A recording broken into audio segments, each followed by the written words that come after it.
to today's episode of Wolverine Fan Therapy.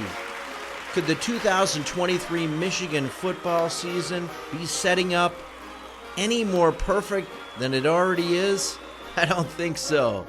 After two nearly perfect road game victories against Big Ten opponents, Michigan football is looking every bit of a national championship contender, yet no one believes it outside of Ann Arbor, Minneapolis, and Lincoln, Nebraska. No one believes in the Michigan football team. And that, my friends, is an absolutely perfect scenario to avoid complacency in the second half of this football season. We're going to cover that and much, much more. Recap of the Minnesota game and a preview of the upcoming Indiana game on today's episode of Wolverine Fan Therapy. Thanks for joining us today on the Wolverine Fan Therapy podcast. This is Phil Kane. I'm your host, and I just wanted to take a minute to ask you if you like this podcast, if you're interested, please do us a favor and subscribe to our YouTube channel. Subscribe on your favorite podcast service, Spotify, Amazon Music, what have you, and join us in our community and become part of the Wolverine Fan Therapy group. We are truly Michigan fans. I've been a Michigan fan for nearly 50 years since I was a little kid growing up in Michigan, and I realize that as fans, we're all passionate. Being a fan of Michigan sports is really more than just a game. It's really a way of life, and we live and die with these sports teams. And as we all know, the Michigan football team, these are the best of times. Hopefully we're going to sign Jim Harbaugh to a long-term contract extension any day. So on the Wolverine Fan Therapy podcast, we're attempting to blend a lot of fun and flair with some common sense, realizing that ultimately these are just young adults. They're real people, they have families, and they make mistakes. So we bleed maize and blue, we root for them. We're going to call things as we see them. When things upset us or drive us crazy, just like you, we're going to say it. But we want to do it with a little bit of common sense and without trying to hurt anybody. So please join us and like and subscribe. And all right, let's get started today on the podcast with a recap of Minnesota game. So, hey, PJ Fleck says that the Michigan football team, after destroying his Minnesota Golden Gophers 52-10 in a night game on Saturday, PJ Fleck, head coach of Minnesota, says that Michigan's the best football team that he's seen in 11 years as a head coach. That includes a couple of national championship teams that he coached against the Ohio State national championship team. But if you listen to the national media, if you listen to fans around the country, national and prognosticators around the country, hey, Michigan's overrated, we haven't played anybody, blah, blah, blah. So what the hell does PJ Fleck know, huh? And, of course, a week earlier, Michigan played a nearly perfect game at Nebraska, and Matt Rule said about the same thing, that Michigan was everything that he wants to build his team to be. So, but again, this is the time of year where you've got enough body of work to start drawing some conclusions about teams, but you have to always remember that everybody associated with sports, everybody associated with college football in particular, is biased.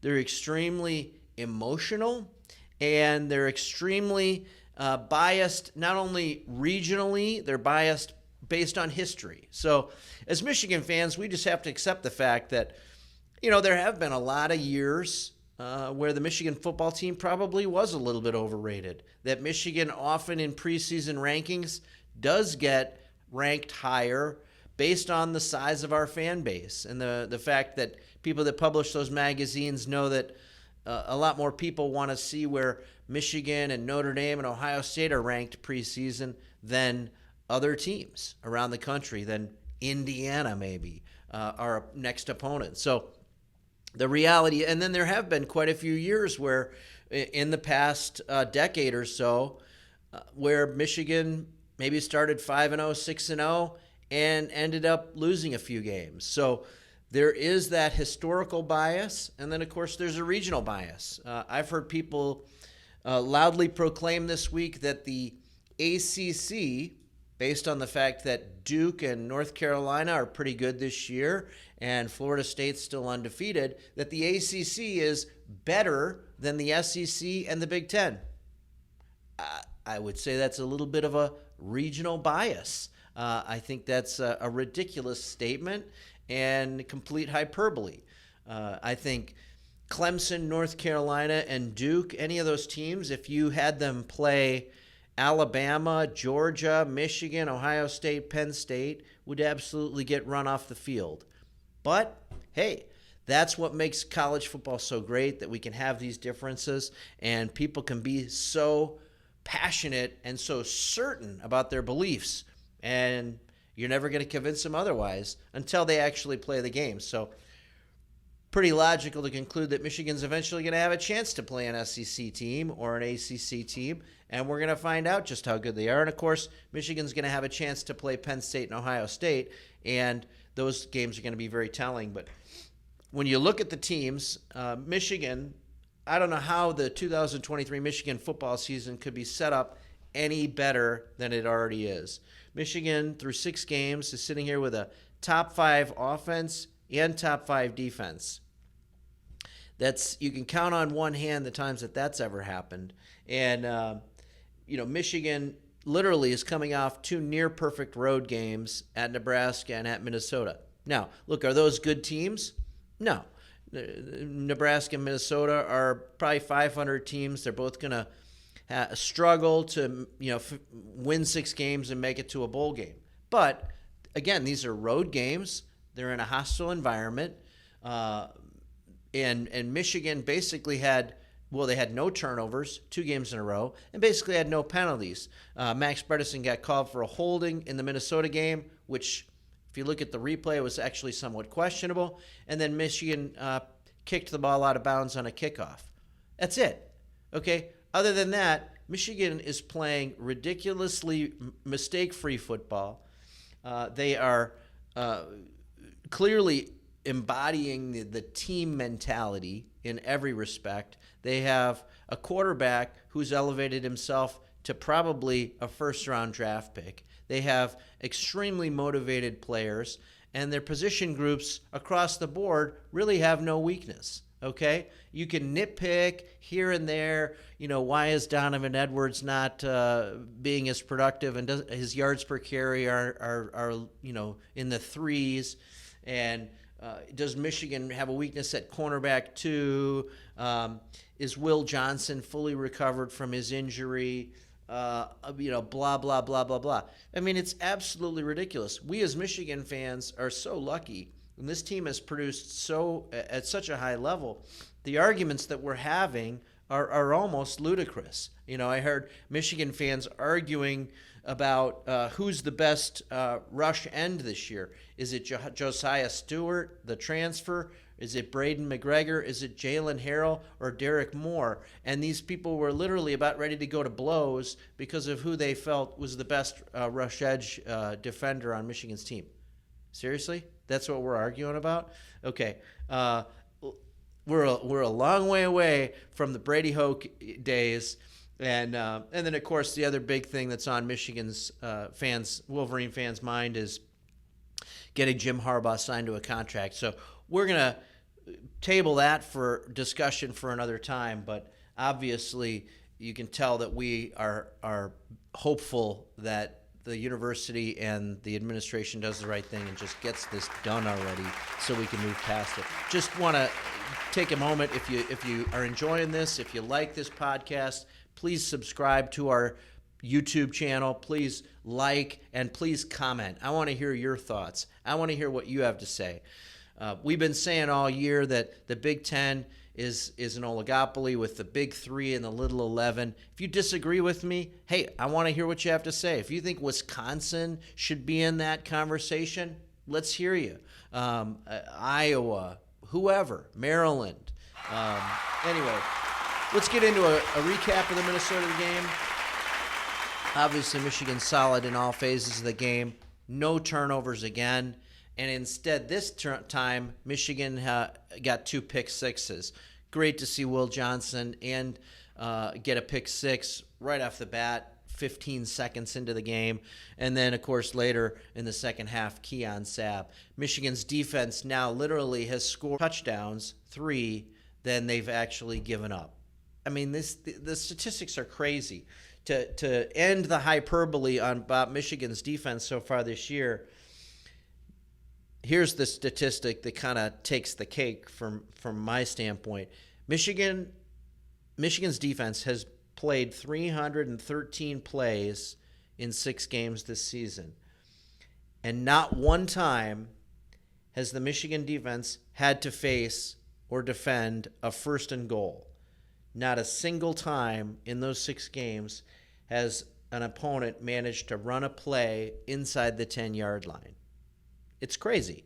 UNLV scored a touchdown very late against the fourth-string defense. It was like a 20-yard run. Rutgers, the first series, had the slant pass where St. Ristel misplayed it and Rod Moore misplayed it, and it went for a long touchdown. And then Minnesota hit the fade pass right before halftime to score a touchdown.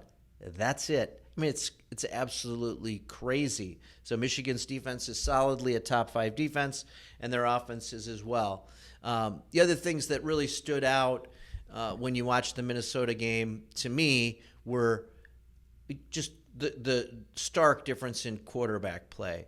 Michigan, with J.J. McCarthy playing at an elite level, continuing to improve, accurate, making good decisions, able to run, able to now kind of have the playbook open to him, able to hit guys in stride, versus the poor kid Ethan Kaliakmanis from Minnesota. And if you don't know, I mean, this was a kid that was heavily recruited by Minnesota. They really wanted him, and he is their quarterback, not only of the present, of the future.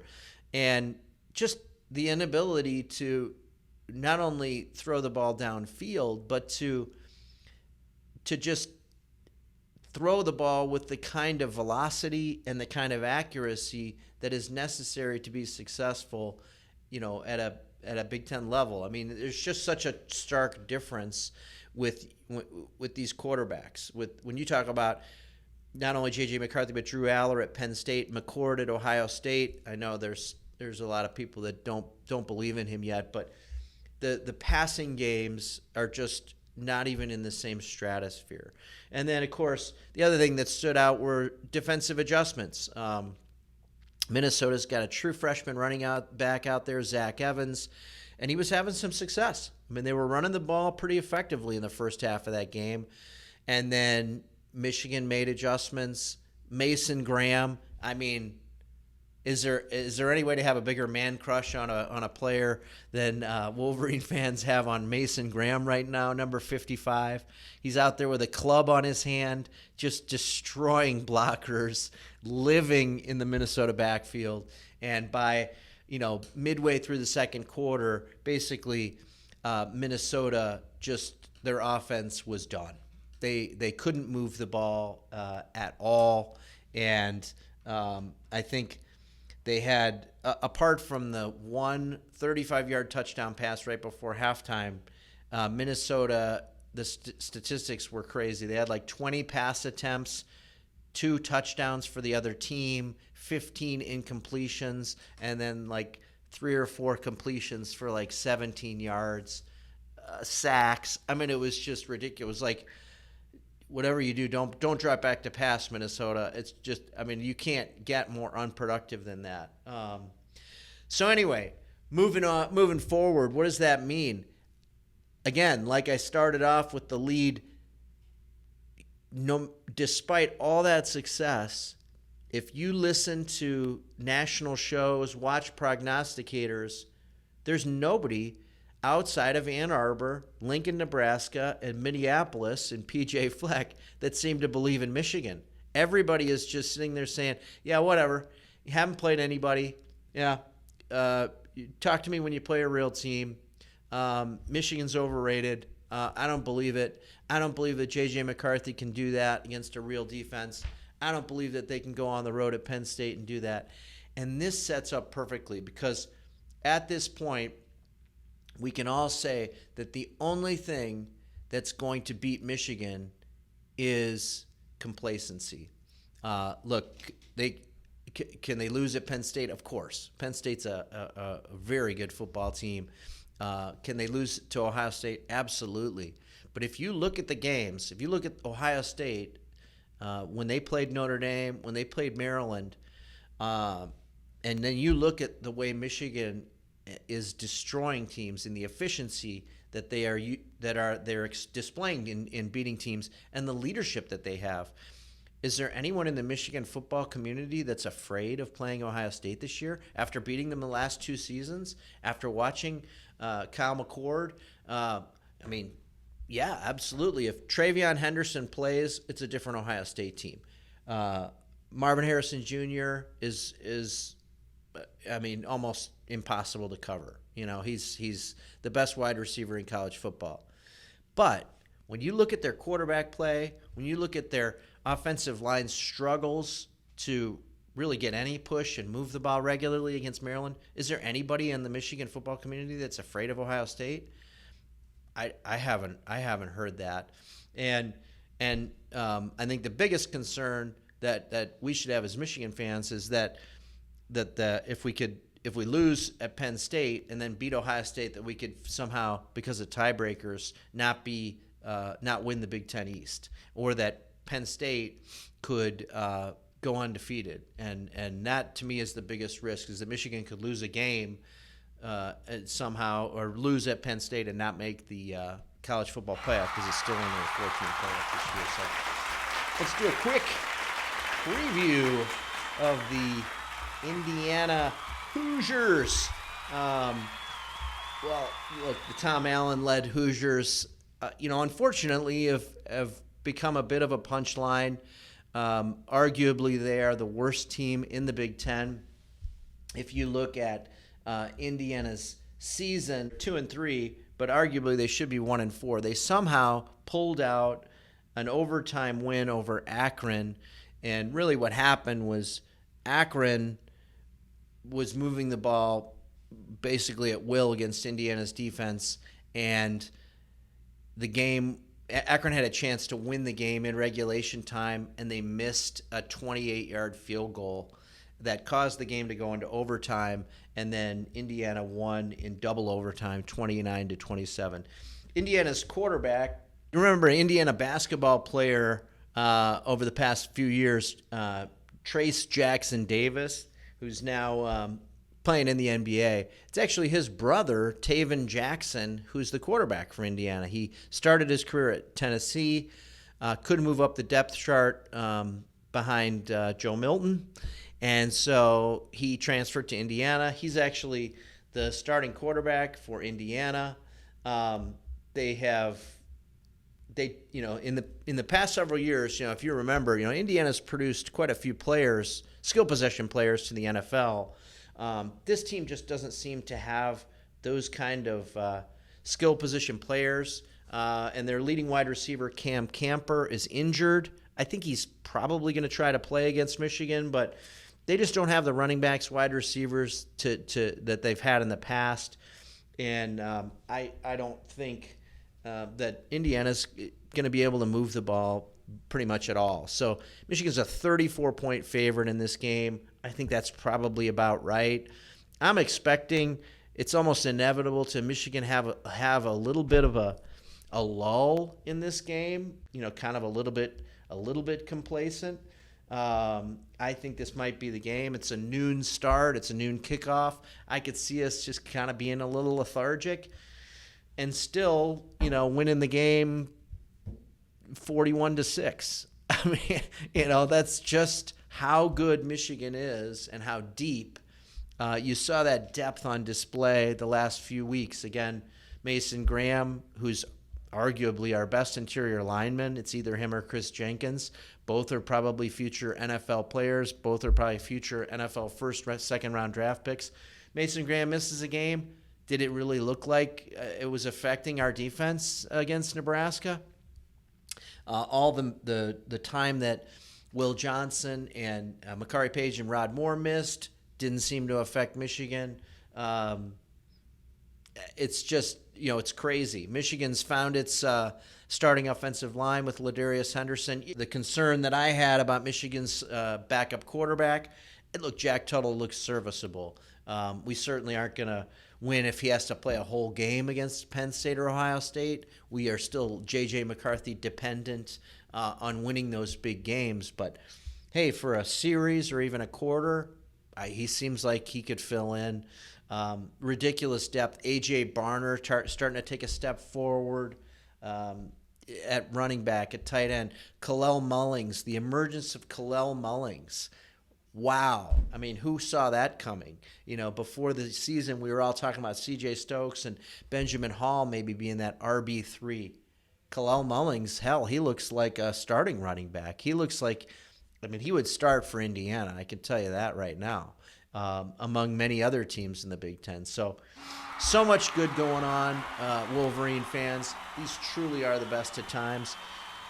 Again, thank you for your support and encourage you to comment again. Please let us know what you think. We've got a lot of big things coming up. The hockey season is starting. Michigan basketball, the media days for basketball, we're going to have that coming up. And then, of course, hey, next week we've got Michigan State game under the lights in East Lansing.